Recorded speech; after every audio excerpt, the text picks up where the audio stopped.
ஒரு சில பேர்லாம் நம்மளோட காயங்கள் அண்ட் கஷ்டங்கள் இது ரெண்டையுமே பார்த்தீங்கன்னா மற்றவங்க கிட்ட ரொம்ப ஷேர் பண்ணுவோம்.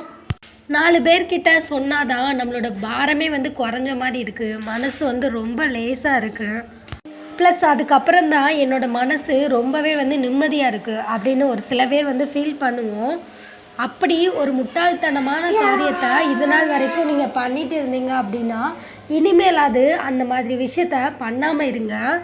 உங்களோட கஷ்டங்களை நீங்கள் மற்றவங்க கிட்ட ஷேர் பண்ணீங்க அப்படின்னா அது மூலமாக அவங்க உங்களோட ப்ளஸ் அண்ட் மைனஸை தெரிஞ்சுப்பாங்க ஃபஸ்ட்டு விஷயம்.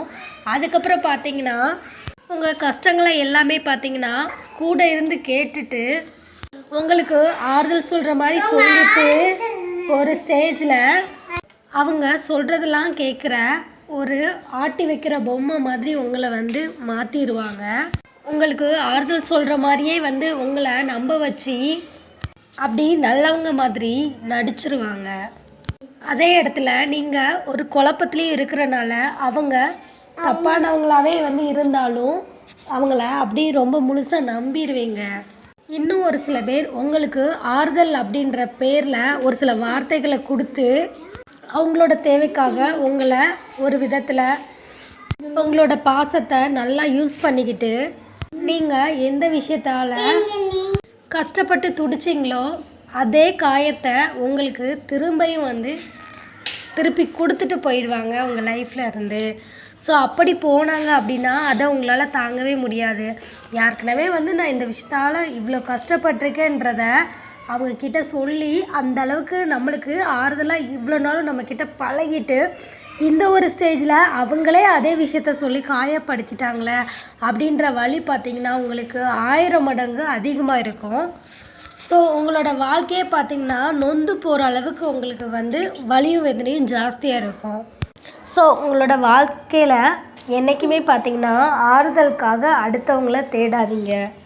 அப்படியே ஒரு சில பேர் ஆறுதலுக்காக நீங்கள் பேசணுன்னு நினச்சிங்கன்னா அவங்க முழுக்க உங்களுக்கு எந்த அளவுக்கு நம்பிக்கையானவங்க அப்படின்றது உங்களுக்கு 100% தெரிஞ்சால் மட்டும் நம்ம அவங்கக்கிட்ட ஷேர் பண்ணலாம்.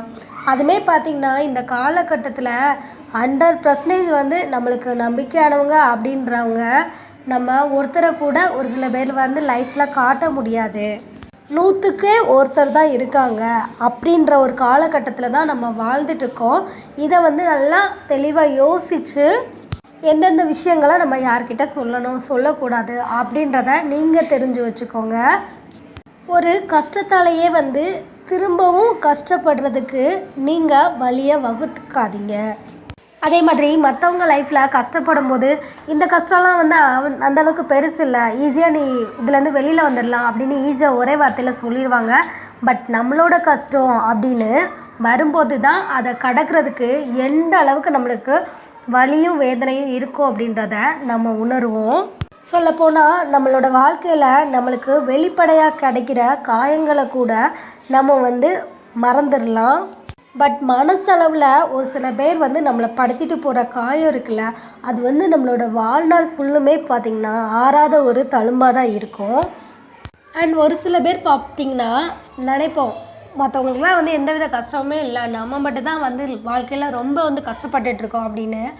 ஆனால் அது உண்மை கிடையாது. இந்த உலகத்தில் உள்ள ஒவ்வொருவருமே பார்த்திங்கன்னா ஏதோ விதத்தில் ஏதோ ஒரு பிரச்சனையால் கஷ்டம் அப்படின்றத அனுபவிச்சு தான் இருப்பாங்க. பட் மனசு பலவீனமாக இருக்கிறவங்க தான் பார்த்திங்கன்னா ஆறுதல்ன்ற பேரில் அடுத்தவங்கள தேடி நம்ம சொல்லணும்னு நினைக்கிறோம். அதனால் நம்மளுக்கு ஒரு ரிலாக்ஸ் கிடைக்குன்னு நினைக்கிறோம். பட் இன்னும் ஒரு சில பேர் பார்த்திங்கன்னா அவங்களோட மனசில் எவ்வளோ தான் காயங்கள் இருந்தாலும் வெளியில் சொல்ல மாட்டாங்க, காட்டிக்க மாட்டாங்க. இப்படி ஒரு இன்சிடென்ட் அவங்க லைஃப்பில் நடந்துச்சா அப்படின்றது கூட மற்றவங்களுக்கு தெரியாமல் பார்த்துப்பாங்க. அதுக்காக அவங்க கல் நெஞ்சக்காரங்க இல்லை, எல்லாத்தையுமே கஷ்டத்தெல்லாம் அனுபவிக்கிற சக்தி அவங்களுக்கு இருக்குது அப்படின்றது அர்த்தம் கிடையாது. அவங்களோட கஷ்டத்தை மற்றவங்க கிட்ட சொல்லி அது அவங்கள பாதிக்கக்கூடாது அப்படின்ற ஒரு எண்ணமாக கூட இருக்கலாம். இல்லைன்னா நம்மளோட கஷ்டம் நமக்குள்ளேயே இருக்கட்டும், என்ன தான் இருந்தாலும் அதை ஃபேஸ் பண்ண போகிறது நம்ம தானே அப்படின்ற ஒரு எண்ணமாகவும் இருக்கலாம். நம்மளோட வாழ்க்கை அப்படின்ற பயணத்தில் நிச்சயமாக கரடு முரடான சம்பவங்கள் நடக்க தான் செய்யும். ஸோ எதையும் நினச்சி உங்கள் லைஃப்பில் ரொம்ப கஷ்டப்பட்டு உங்களை நீங்களே வருத்திக்காதீங்க. இது மாதிரி அடுத்தது யூஸ்ஃபுல்லான வீடியோஸ்க்கு நம்ம சேனலை மறக்காமல் சப்ஸ்கிரைப் பண்ணிக்கோங்க.